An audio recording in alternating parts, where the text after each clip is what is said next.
Merhaba. Hepimiz hayatımızın bir noktasında aynı soruyla yüzleşmişizdir. Bu döngüden nasıl çıkacağım? Sabah uyan, işe git, akşam aynı ekranın başına geç. Peki gerçekten yaşıyor muyuz yoksa sadece bir alışkanlıklar yığını mıyız? Bugün hayatın en sessiz ama en güçlü unsurlardan birini konuşacağız. Alışkanlıklarımız. Bazen bizi yükselten, bazen de bizi zincirleyen o görünmez bağları. Sabah kahvemiz, sosyal medyada harcadığımız saatler ya da bir türlü bırakmadığımız sigara. Bunlar gerçekten sizin seçimleriniz mi yoksa sadece birer döngü mü? Albert Camus'un Sisyphos söyleni tam da bu konuda bize harika bir metafor sunar. Yunan mitolojisinde Sisyphos tanrılar tarafından bir lanete mahkum edilir. Her gün aynı taşı dağın tepesine yuvarlar. Ancak taş her defasında tekrar aşağı düşer. Sisyphos'un hayatı bu sonsuz döngüden ibarettir. Albert Camus'un Sisyphos söyleni insanın varoluşunu sorgulayan en etkileyici eserlerden biridir. Camus, Sisyphos'un sonsuz döngüsünü insan hayatının bir metaforu olarak kullanır. Aynı işleri her gün tekrar ederiz. Sabah kalkarız, işe gideriz, akşam uyuruz. Tıpkı Sisyphos gibi.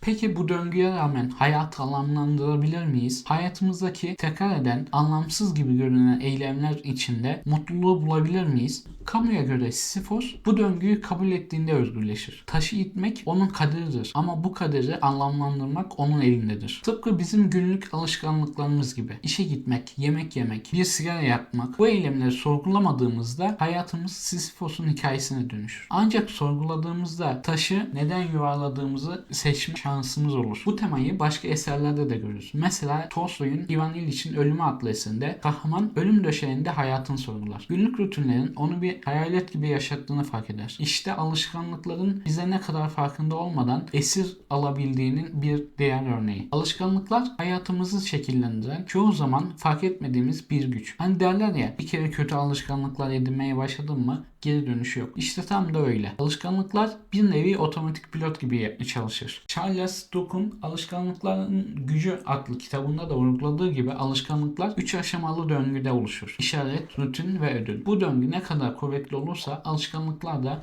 o kadar kalıcı hale gelir. Peki ya kötü alışkanlıklar? İşte burada işler biraz karışıyor. Alışkanlıklar düşünmeden yaptığımız şeyler oldukları için bir süre sonra onlara o kadar bağımlı hale geliriz ki hayatımızda bir tür monotonluk oluşturmaya başlarlar. Sigara içmek, fazla yemek yemek ya da sosyal medyada saatler geçirmek başta bir kaçış gibi görünebilir. Ancak bir süre sonra sadece alışkanlık haline gelir ve her şey monotonlaşmaya sebep olur. Alışkanlıkların bir diğer ilginç tarafı ise monotonluk oluşturmaları. Eğer belirli bir alışkanlığınız varsa zamanla aynı şeyleri tekrarladıkça hayatınıza bir tür rutine ve öngörülebilirliğe sıkışırsınız. Mesela sabahları telefonunuza bakmak birçoğumuz için bir alışkanlık haline gelmiştir. Düşünsenize, sabah ilk iş olarak sosyal medyada hesaplarını kontrol etmek. Bunun ne kadar monoton hale geldiğini fark ettiniz mi? O kadar alışkanlık haline gelir ki bir gün bile yapmamak tedirginlik hissettirir. Sanki başka bir şey yapmanız gerekmiş gibi hissedersiniz, değil mi? Monotonluk ancak farkındalıkla, anlam arayışıyla kırılabilir. Ve işte alışkanlıklar burada devreye giriyor. Eğer alışkanlıklarınız anlamlı ve yapıcıysa monotona dönüşmeden size derinlik katabilir. Ama kötü alışkanlıklar kişiyi bir tür hayat işine hapseder ve zamanla sıkıcı bir kısır döngüye dönüşür. Şimdi kötü alışkanlıklarınızı en tip örneğini sigaraya göz atalım. Sigara içmek yalnızca bir alışkanlık değil, bir psikolojik kaçış şekli. Sigara içenler çoğu zaman stresli anlarında bir sigara yakarak rahatladıklarını söylerler. Ama bu rahatlama geçici ve yanıltıcıdır. Sigara kişiyi fiziksel ve zihinsel olarak tutsak eder. Sigara içmek o kadar derinleşir ki bir süre sonra kişinin zihni sigarasız bir anı bile hayal edemez hale gelir. Sigara gibi zararlı alışkanlıklar hayatımızdaki küçük ama etkili tuzaklardır. İlk başta stres atmak için başlanan bu alışkanlıklar kısa sürede bir bağımlılığa dönüşür. Bunun nedeni bir sigara içtiğinizde beyniniz nikotin etkisi bir ödül mekanizması oluşturur. Bu tekrar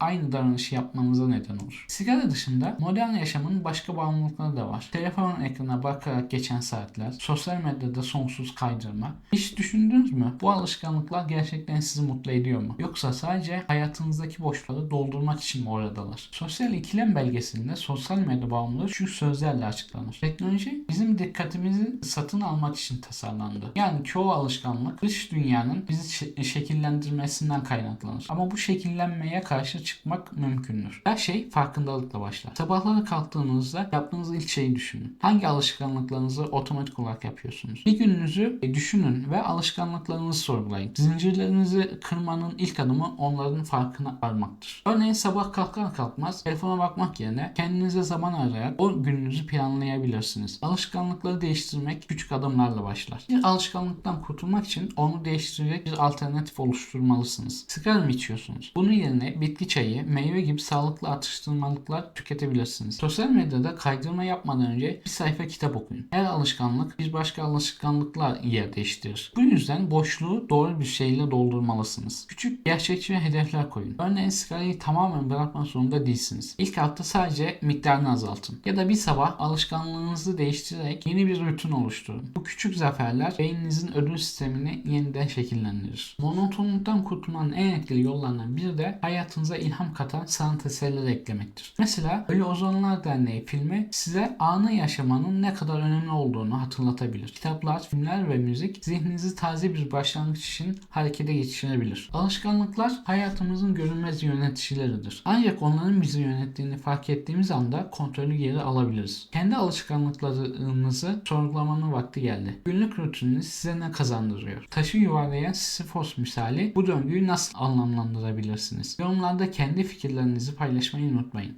Videoyu beğenmeyi ve kanala abone olmayı unutmayın. Değişim küçük bir adımla başlar ama hayatınızı tamamen değiştirebilir. Hoşça kalın, edebiyatla kalın.